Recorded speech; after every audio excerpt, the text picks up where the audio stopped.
आज आप इस स्वच्छ शहर के हालात देखेंगे तो अगर आप देखें तो हमारा जो मिनी ब्लॉक है डीसी ऑफिस, अगर आप उसके पास देंगे, मेरे पास कुछ फोटोग्राफ्स हैं, मेरे को देखे वहाँ पे शर्म आ गई यार।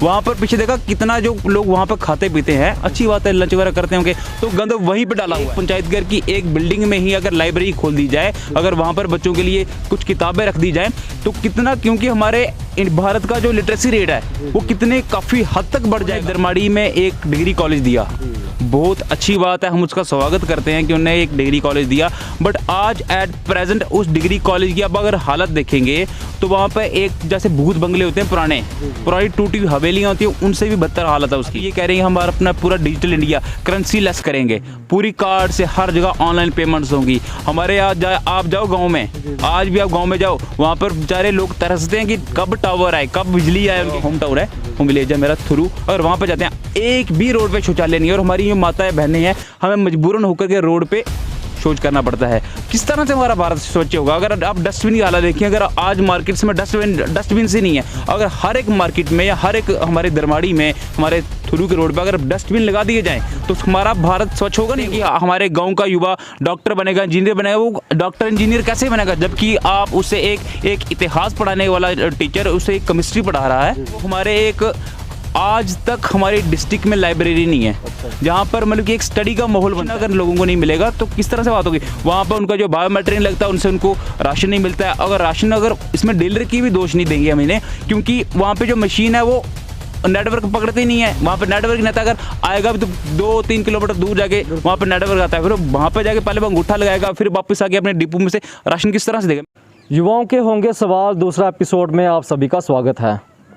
हमारे साथ खास बातचीत करने के लिए आकाश जी हैं, इनके कुछ सवाल हैं, आइए जानते हैं। ये एबीपी के जो भी जितने भी छात्र हैं उनकी जो समस्या होती हैं उनके लिए अग्रसर होते हैं, चाहे वो प्रशासन के साथ बातचीत करनी हो, चाहे वो प्रिंसिपल से बातचीत करनी हो, हमेशा अग्रसर रहते हैं।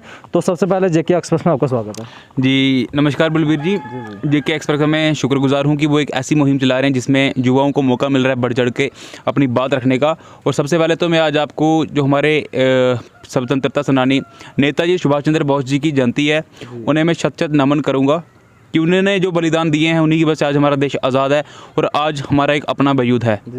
तो जैसे कि जो आप सबको पता है कि मैं Akashdeep Singh ABP district convenor state working committee member हूं, और हम हमेशा छात्रों के बीच में रहते हैं और छात्रों के जो भी जेन्युइन डिमांड्स हैं वो बढ़ चढ़ कर उन्हें उठाते हैं और प्रशासन के सामने उन्हें रखते हैं। आपका सबसे पहले बड़ा जो सवाल है, पहला सवाल क्या है आपका?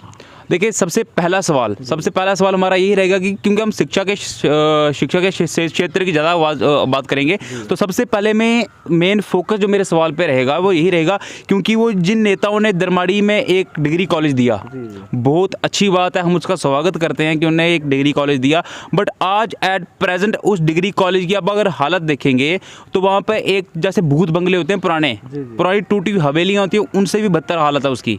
वो वहाँ पर जो सरकार ने ज़मीन खरीदी थी, वहाँ पे जो स्टेट में से जो सरकार ने ज़मीन खरीदी थी वो एक टाइप ऑफ स्टेट लैंड ही हो गई है ना। तो वो जो एक स्टेट लैंड थी उस पर आज लोगों ने दोबारा से कब्जा कर दिया हुआ है। वो जो गवर्नमेंट लैंड थी वो उस पर लोग दोबारा ऑक्यूपाई कर रहे हैं। उस बिल्डिंग को आज तक कंप्लीट नहीं किया गया, जहाँ तक कि मेरे ध्यान में है। वो लगभग 2010 के आसपास में वहाँ पे कॉलेज सेक्शन हुआ था, बट आज तक वहाँ पे उसकी बिल्डिंग नहीं बन पा रही है, और वो ही बिल्डिंग एक किराए की बिल्डिंग में दरमाड़ी में ही चल रही है। अच्छा, तो दूसरा सवाल क्या है आपका?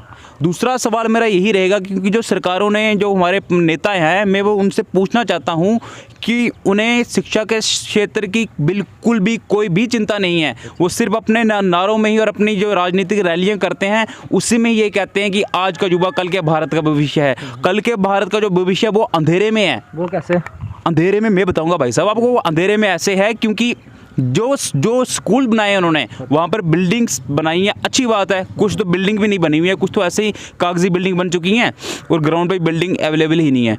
और वहाँ पर जो पढ़ाने के लिए अध्यापक चाहिए होते हैं, लेक्चरर चाहिए होते हैं, वो है ही नहीं है वहाँ पर। जहाँ पे मैं आपको बात सुनाऊँ, कुछ ध्यान के मेरे स्कूल हैं, वहाँ पे जो साइंस सब्जेक्ट जिन बच्चों ने रखा हुआ है उन्हें मजबूरन होकर के वहीं पे जो कुछ आर्ट्स के टीचर्स हैं वो पढ़ा रहे हैं। वो तो मैं शुक्रगुजार हूँ टीचर्स का भी, जो मतलब कि कोशिश कर रहे हैं उन्हें पढ़ाने की। वैसे अध्यापक कोई भी वो अच्छा ही ज्ञान देगा, परंतु अगर एक केमिस्ट्री का टीचर, एक अगर आर्ट्स का टीचर, अगर हिस्ट्री पढ़ाने वाला अगर एक केमिस्ट्री पढ़ाएगा तो बच्चे किस तरह से डॉक्टर बनेंगे। फिर ये कहते हैं कि हमारे गाँव का युवा डॉक्टर बनेगा, इंजीनियर बनेगा। वो डॉक्टर इंजीनियर कैसे बनेगा जबकि आप उससे एक इतिहास पढ़ाने वाला टीचर उसे एक केमिस्ट्री पढ़ा रहा है। तो तीसरा सवाल आपका क्या है? तीसरा सवाल में मेन फोकस यही करूंगा कि जो हमारे एक आज तक हमारी डिस्ट्रिक्ट में लाइब्रेरी नहीं है। अच्छा। जहाँ पर मतलब कि एक स्टडी का माहौल बनता है। यहाँ पर अगर मैं तो डिस्ट्रिक्ट में लाइब्रेरी होना बहुत ही ज़्यादा इंपॉर्टेंट है। अगर मैं ये डिमांड करूँगा, जो एक यूथ का प्रोग्राम चला रहे हैं, एक यूथ नाम का एक हमारे एलजी साहब ने यूथ करके वो यूथ इको करके प्रोग्राम करवा रहे हैं। अगर उसी यूथ इको प्रोग्राम के तहत, अगर उसी यूथ इनिशिएटिव के तहत अगर हर एक जगह लाइब्रेरीज बनाएं, हर एक ब्लॉक्स में, हर एक गाँव में अगर एक छोटी छोटी लाइब्रेरी बनाई जाए, अगर पंचायत घर में ही लाइब्रेरी खोली जाए, क्योंकि क्या करनी है वो पंचायत घर की बिल्डिंग, उधर कौन सी हर हफ्ते या हर महीने ग्राम सभा होती है। अगर एक पंचायत घर की एक बिल्डिंग में ही अगर लाइब्रेरी खोल दी जाए, अगर वहां पर बच्चों के लिए कुछ किताबें रख दी जाए तो कितना, क्योंकि हमारे भारत का जो लिटरेसी रेट है वो कितने काफ़ी हद तक बढ़ जाएगा। हमारे जम्मू कश्मीर एक अलग ही ऊंचाई पर होगा। चौथा सवाल क्या है आपका? चौथा सवाल जो हमारा मेन फोकस ये रहेगा, क्योंकि अगर हम स्वच्छता की बात करते हैं, हम ये कहते हैं कि स्वच्छ भारत अभियान हमारा रियासी, इसमें स्वच्छता में पहले माननीय हमारे प्रधानमंत्री जी की तरफ से हमारी डिस्ट्रिक्ट को एक सर्टिफिकेट भी मिला कि सबसे स्वच्छ शहर है। जी अगर आज आप इस स्वच्छ शहर के हालात देखेंगे तो अगर आप देखें तो हमारा जो मिनी ब्लॉक है डीसी ऑफिस, अगर आप उसके पास देंगे, मेरे पास कुछ फोटोग्राफ्स हैं, मेरे को देखे वहाँ पे शर्म आ गई यार। वहाँ पर पीछे देखा कितना जो लोग वहाँ पर खाते पीते हैं, अच्छी बात है, लंच वगैरह करते होंगे, तो गंद वहीं पर डाला हुआ है, वहीं पर ही गंद फेंका हुआ है। और शौचालय अगर हर एक, यहाँ से अगर आप जाते हैं, अगर यहाँ से आप ऊपर दरमाड़ी की तरफ जाते हैं, जब दरमाड़ी से आप हमारे जहाँ से मेरा होम टाउन है, होम विलेज है मेरा थ्रू, अगर वहाँ पर जाते हैं एक भी रोड पे शौचालय नहीं है। और हमारी जो माताएं बहनें हैं, हमें मजबूरन होकर के रोड पे शौच करना पड़ता है। किस तरह से हमारा भारत स्वच्छ होगा? अगर आप डस्टबिन की हालत देखिए, अगर आज मार्केट्स में डस्टबिन से नहीं है, अगर हर एक मार्केट में या हर एक हमारे दरमाड़ी में, हमारे थ्रू के रोड पे अगर डस्टबिन लगा दिए जाएं तो हमारा भारत स्वच्छ होगा नहीं होगा? बिल्कुल होगा। और उसके बाद में जो मेरा पांचवा सवाल क्या है? हाँ, मेरा जो आखिरी सवाल यही होगा, जो मेरा सवाल डिस्ट्रिक्ट एडमिशन रियासी से होगा, और जो हमारे फूड सप्लाई के अधिकारी हैं स्टेट लेवल के, उनसे होगा कि आज आपने जो मशीन्स को ऑनलाइन किया हुआ है, अच्छी बात है ऑनलाइन किया, बट कुछ एरियाज ऐसे भी हैं जहां पर फोन पे बात नहीं होती है। मतलब कि 2-3 किलोमीटर पैदल जाकर के एक परफेक्ट जगह है, वहीं पे ही वो नेटवर्क आता है और वहीं पे ही लोग जाके अपने जिनसे बात करनी होगी वहाँ पर जाके बात करते हैं।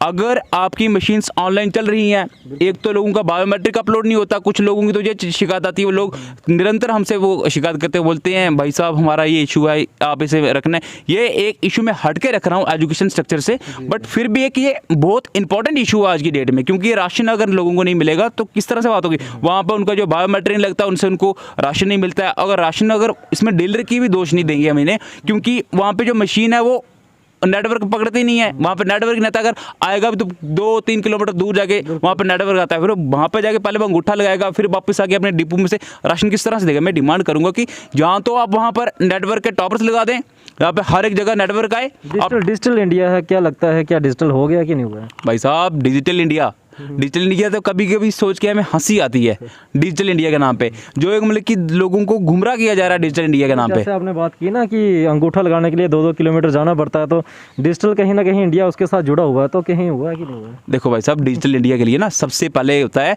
कि कम्युनिकेशन सिस्टम अच्छा हो। अगर यहाँ पे अगर मैं बता रहा हूँ आपको, यहाँ पे फ़ोन पे बात नहीं हो रही है, तो वहाँ पे हम ऑनलाइन अपने काम कैसे करेंगे? अभी ये कह रहे हैं हम अपना पूरा डिजिटल इंडिया करेंसी लेस करेंगे, पूरी कार्ड से हर जगह ऑनलाइन पेमेंट्स होंगी। हमारे यहाँ आप जाओ गाँव में, आज भी आप गांव में जाओ, वहां पर बेचारे लोग तरसते हैं कि कब टावर आए, कब बिजली आए उनके घर में, कब फोन चार्ज। सबसे पहले तो वहां पर लाइट पानी की दिक्कत रहती है, बिजली पानी की, सबसे पहले वो फोन चार्ज करेंगे। अगर एक बार अगर बारिश हो जाए ना, जब अभी सर्दियों का मौसम है या बरसात का मौसम है, 15-15 20 दिन तो लाइट ही नहीं आती है वहाँ पे। किस नाम, कैसा डिजिटल इंडिया? वहाँ पे नेटवर्क ही नहीं है, बिजली नहीं है, तो ऐसे ही चल रहा है। शुक्रिया हमारे साथ बात करने के लिए। जी बहुत बहुत धन्यवाद।